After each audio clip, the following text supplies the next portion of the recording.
Okay, let's get into this. Today, we're looking at a story based on source material a listener sent us. And it's complex. Definitely. It's got mysterious events, disappearances, a lot going on. Yeah, it kicks off with a dream, a really powerful one that leads to a discovery. But that discovery then sort of unravels the truth behind two completely separate and, frankly, tragic cases. It's a real intersection of intuition, crime, and just hidden cruelty. And it makes you think, doesn't it, about how intuition and, reality can sometimes mesh in really unexpected ways. Absolutely. Unraveling things you wouldn't expect. So the setting is Australia, roughly around 2010. And it starts with this idea deeply rooted in the Aboriginal belief system there. About dreams, right? Exactly. Their belief is that dreams aren't just random thoughts. They see them as potentially real events happening in a parallel world or, offering guidance, sometimes even glimpses of things to come. And that core belief is, well, it's absolutely central to how this whole thing unfolds. It really is. Because it starts with Cheryl, an elderly Aboriginal woman. She has this dream one night. But it wasn't just a dream, it felt incredibly real. Terrifyingly real. What did she see? She saw a murder, a young girl, maybe 5, maybe 7 years old, being killed. And then she saw the killer getting rid of the body. Wow. And did the dream show where? Yes, very specifically. The killer was discarding the body at the Nangijinji Reserve. That's in Sydney's Dunheaved area. Okay, and that location itself is significant. It is. For the Aboriginal people, Nangijinji isn't just land, it's a sacred site.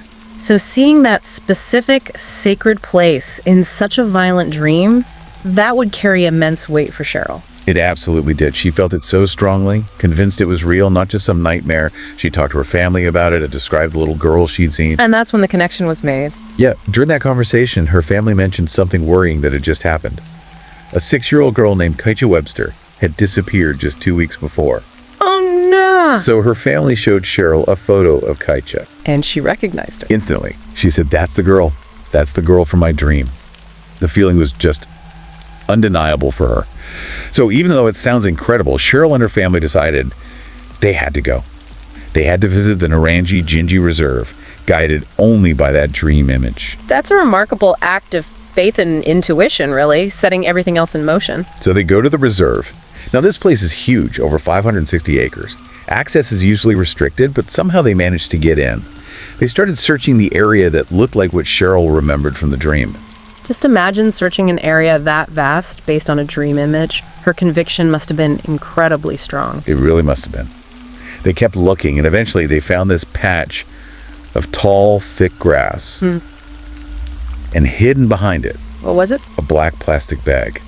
And as they got closer, this really strong foul smell hit them. Yeah, that smell, that immediately tells you something is very, very wrong. Likely organic decomposition. It's unmistakable. Right. So wisely, they didn't touch it. They didn't open it. They knew this was serious. So they called the police right away. Good call. Police arrive. They hear the story, the dream, the sacred site, the bag. And, as you'd expect, they were initially pretty skeptical about the whole dream thing being the lead. Well, yeah, from a procedural view, a dream isn't exactly standard evidence. They need something concrete. No, exactly. But they did have this very real bag, smelling awful, right there in the reserve. So they proceeded carefully. They opened the bag. Yeah. And it was shocking. Human remains. But not a whole body.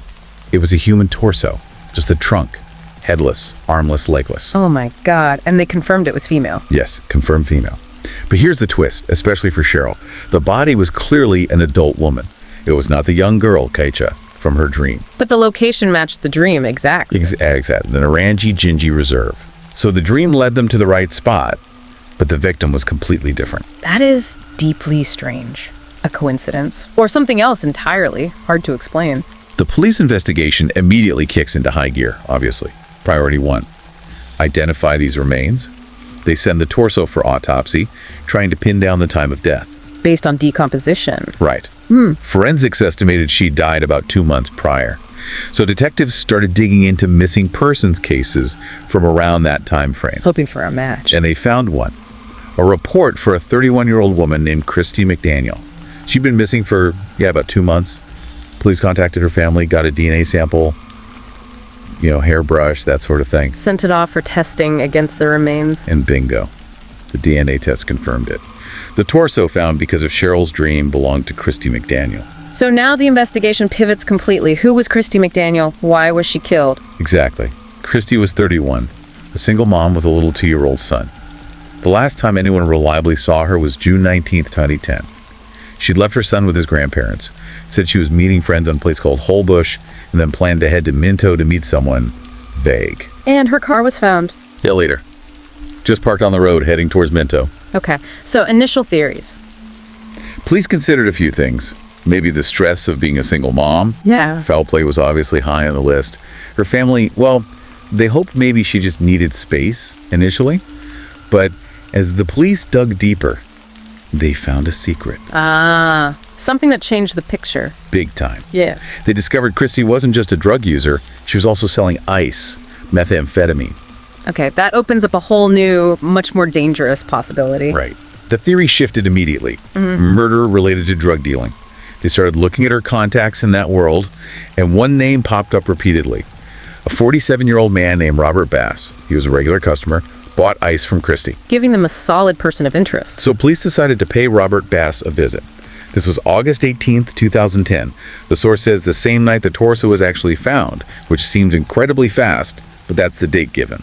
They go to his apartment. He's there with his girlfriend, a woman named Deborah Hogg, 42 years old. Police start questioning Robert about Kristy. He denies everything. Says he knows nothing about her disappearance, nothing about what happened. But they're watching everyone, right? Not just him. Exactly. And Deborah Hogg's behavior was off. Very off. She was visibly nervous, couldn't make eye contact, just gave off major signs she was hiding something or terrified. That kind of nervousness is a huge red flag for experienced officers. Definitely. So they separated them, questioned Deborah on her own. And under pressure away from him. She broke. Deborah Hogg confessed. She told the police Robert Bass had killed Kristy McDaniel. And then she gave him the whole story. A really horrifying, detailed account. Oh, wow. What did she say happened? It's brutal. Deborah said Robert owed Kristy money for drugs. So he came up with a plan. He lured Kristy to his apartment, pretending he's going to pay his debt and, buy some more drugs. So Kristy walked right into a trap. Pretty much. She gets to the apartment. Robert and Deborah are both there.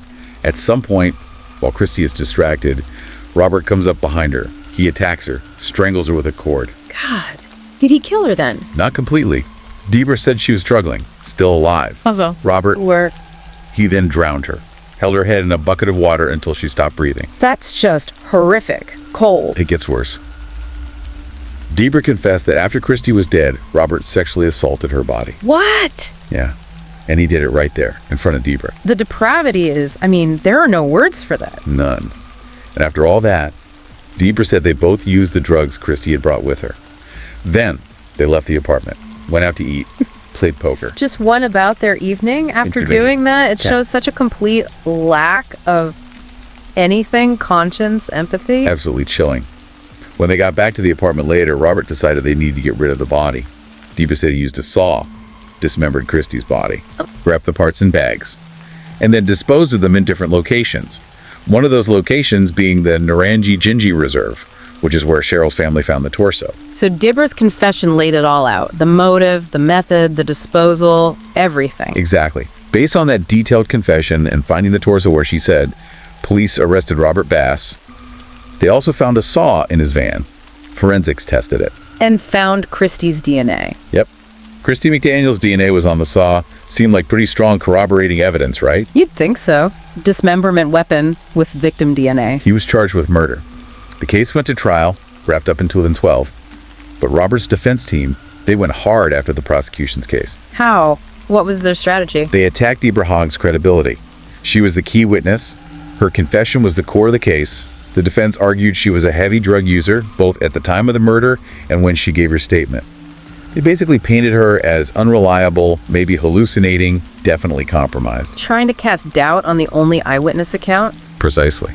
And they also argued about the saw. They said, okay, Kristy's DNA is on it. That maybe proves he dismembered her body after she was dead, but it doesn't prove he killed her. And the actual murder weapons Deborah described the cord, the bucket, they were never found. So focus on the witness's state, lack of the primary murder weapon, create the reasonable doubt. And it worked, at least for the murder charge. The judge ruled There just wasn't enough evidence to convict Robert Bass of murder. He was only found guilty of the lesser charge, illegally dismembering Kristy's body. And the sentence for that? 2 years in prison. 2 years for dismembering a body. Yeah. And here's the kicker. Yeah. He'd already been in custody for those 2 years while waiting for the trial. So he walked free. He walked free right after sentencing. So despite finding the body, despite the detailed confession from his girlfriend, despite the DNA on the saw, the murder charge didn't stick. Kristy McDaniel's case, for her actual death, effectively went cold. Her family got no justice for her murder. That is just a gut-wrenching outcome for them, after everything. It really is. Okay, so now, let's rewind. Back to the very beginning of this tangled mess. The disappearance of Kycha Webster. Right, the little girl from Cheryl's original dream. Exactly. Remember, even after Kristy McDaniel's body was found, Cheryl still felt strongly about Kycha. She wanted answers for her too. So Kycha, 6 years old, last seen alive by relatives at a birthday party, July 11th, 2010. But she wasn't reported missing right away? No, not until August 1st. Weeks later, her mother, Kristy Abraham, called the police then. Her story was, she put Kycha to bed the night before, woke up, Kycha was gone, and the front door was slightly open. She even gave details Kycha was wearing pink pajamas and a purple jacket. Those specific details seem designed to aid a search, but the delay in reporting is odd. Very odd. Now let's look at the family again. Kycha's mother, Kristy Abraham. Notice the name similarity again, Kristy? And the stepfather was Robert Smith. Another Robert. Right. Strange coincidence. Kycha also had a younger half-brother, the son of Kristy Abraham and Robert Smith. The name overlap is definitely curious between the two cases linked by that one discovery spot. So, police procedure, they look at estranged parents first. Initial focus fell on Kycha's biological father, Chris Webster. He and Kristy Abraham were separated. Reasons. Why suspect him? Well, he had a history of drug use. He wanted custody of Kycha. And there were reports of past threatening behavior towards Kristy's house, like making gun gestures. Okay, yeah. Given custody disputes and past issues, he'd be a logical first step for investigators. He was. But Chris Webster had a rock-solid alibi. For the time frame, Kristy Abraham claimed Kycha disappeared that night. She supposedly put her to bed. Chris was actually in the hospital. He was getting treatment for serious diabetes complications. And the police verified this. Thoroughly. Hospital records, staff confirmation. His alibi checked out completely. He was cleared. So clearing the biological father points the investigation back towards the household Kycha vanished from, the mother and stepfather. Exactly. And this is where things started to feel really wrong to people around them, neighbors, friends. They started noticing Kristy Abraham and Robert Smith's behavior after Kycha was reported missing. How so? They just seemed detached, unconcerned.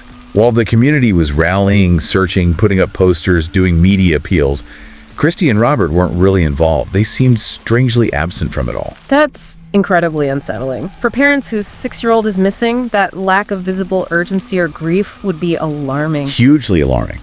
Kristy Abraham was seen carrying on with her normal routine, going to the salon, getting hair highlights, manicures. Robert Smith also showed no outward signs of distress.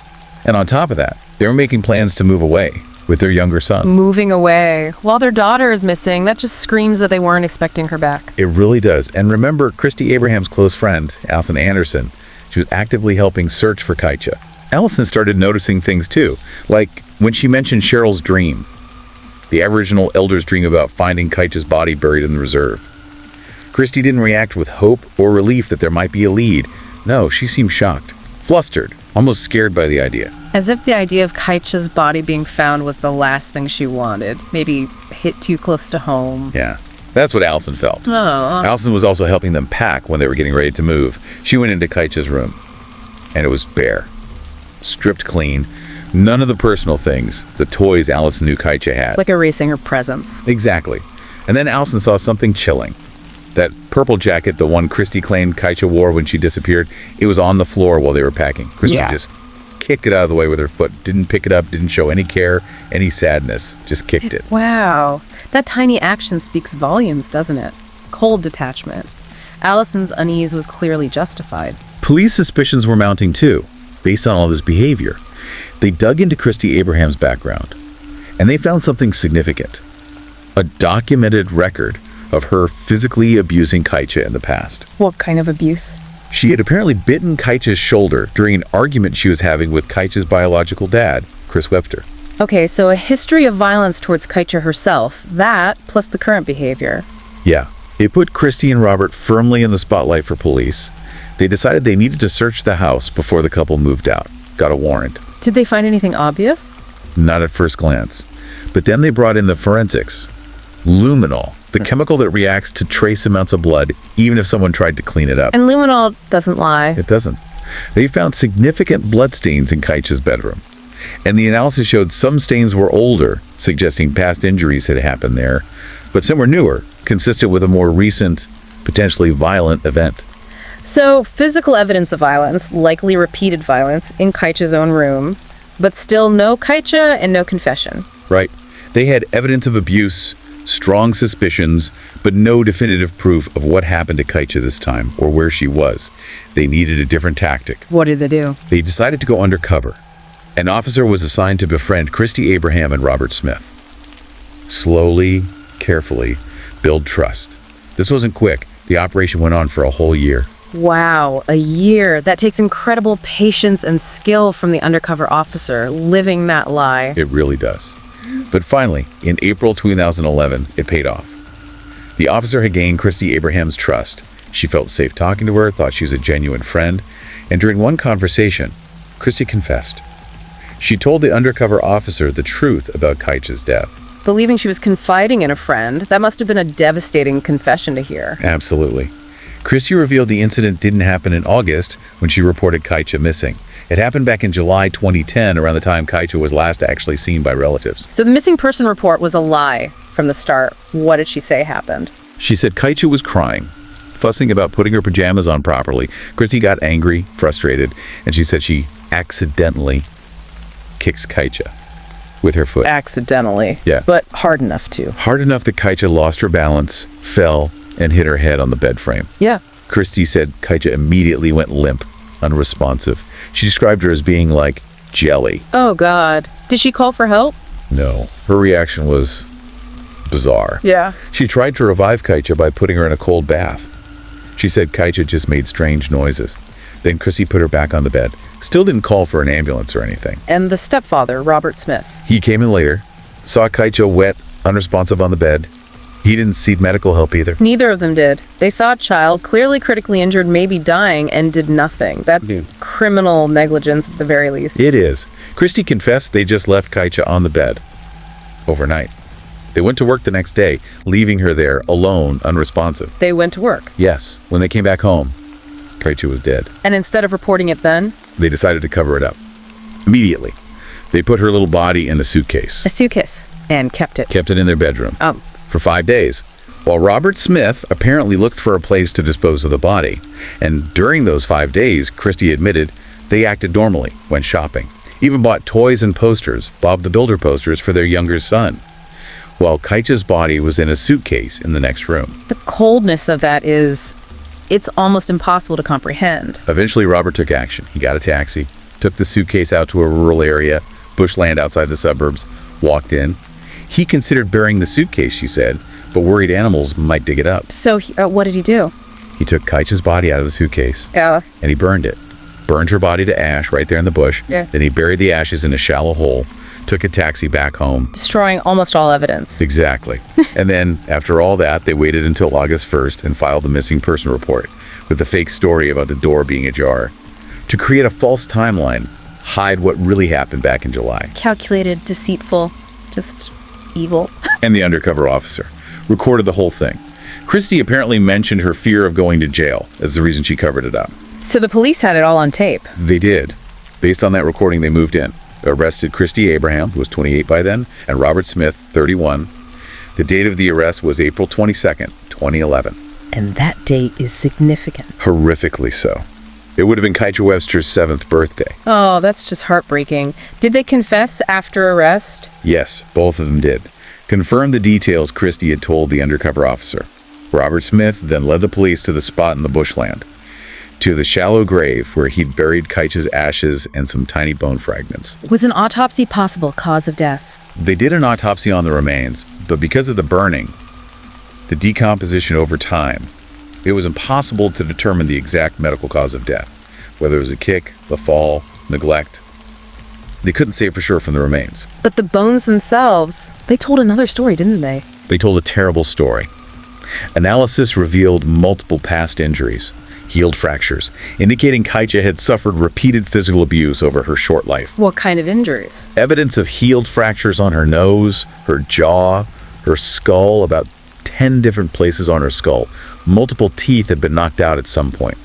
And one of her arm bones was visibly crooked, a past fracture that had healed badly, clearly without proper medical care. That paints a picture of sustained, brutal abuse, not just one incident. Ongoing torture, really. It does, and it lined up with other information. Testimony from Kycha's school teacher came out. The teacher said Kycha often came to school with bruises on her face, her head, and then, after showing up bruised, she'd often be kept home from school for a while. Presumably so, the bruises could heal before anyone else saw them again. That was the assumption. The source also mentions teachers had reported concerns to Child Protective Services before, but Kristy and Robert had refused them entry to the home for welfare checks. They blocked any intervention. Another system failure, another missed chance to save her. It's tragic. And remember that chilling quote attributed to Kristy Abraham about a month before Kycha died, saying something like she'd hit her or kill her out of frustration. Yeah.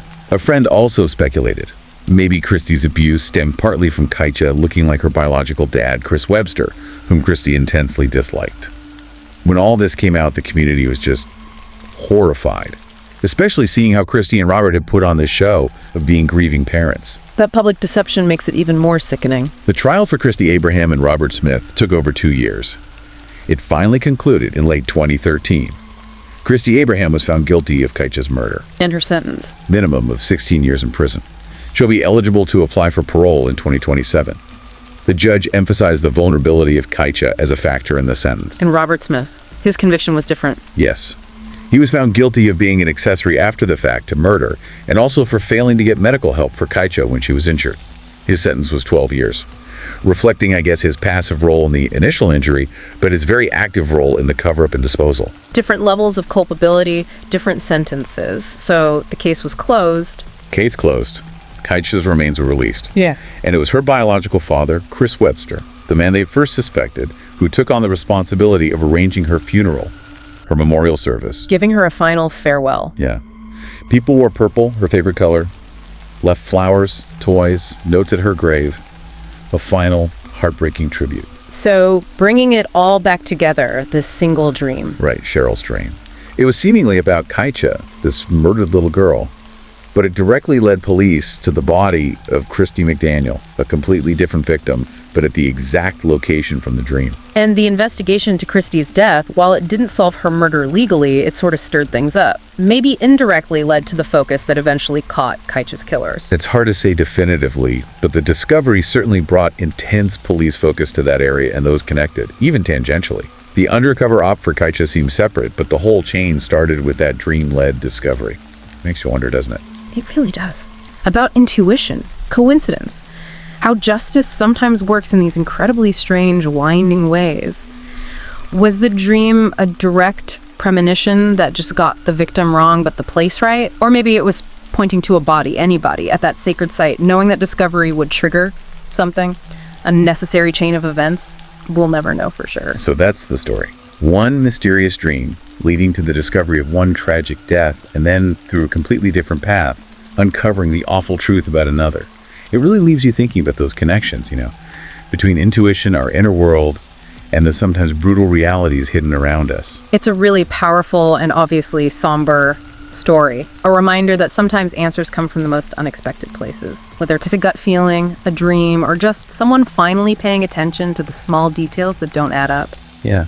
We hope sharing this, even though it's incredibly difficult subject matter, has given you something to think about, some insight into these very complex cases. If you found this story, captivating, and want to hear more explorations like this, more dives into mysteries and hidden truths, please do consider liking this video, share it with others who might be interested, and please subscribe to the Horror Docs channel for more stories. Thank you so much for listening. Please take care. Goodbye.